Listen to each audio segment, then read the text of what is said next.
আজকে আমার সবজির সংখ্যা কম, মানে আমার ঘরের জন এত পরিমাণ মাছ রাঁধছে, তার জন্য চিন্তা করলাম যে একটা ভিডিও করি।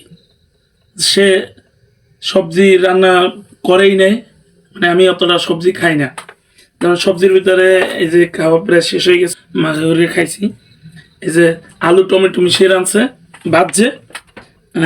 মাছ মাছ আছে এখানে, সমুদ্রের চেলা, এটা চেলা বলে, এই যে বড় বড় কই মাছ আছে, তারপরে ভালা আছে, খলসা আছে, শিং মাছও ভাজি আছে, তারপরে আছে কাঁচাইনা দেখাও, তারপর আছে কই মাছ রান্না। এইটা বাবা কত বড় কই দেখেন, তারপরে শিং মাছ রান্না, আর এই যে কই মাছেরটা ভাজি আমি নিছি, এই চেলাওয়ারটা নিছি। তারপরে এদিকে আছে আবার, এটা কি পাঙ্গাস, এই দেখুন। এখন আপনারাই বলেন যে এত মাছ কি একবারে খাওয়া যায়?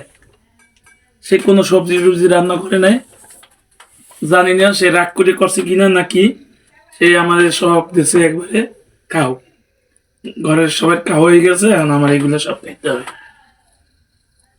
এখন এগুলা কেমনি কি খাবো আমি জানি না। ঠিক আছে, তাহলে ধন্যবাদ সবাইকে।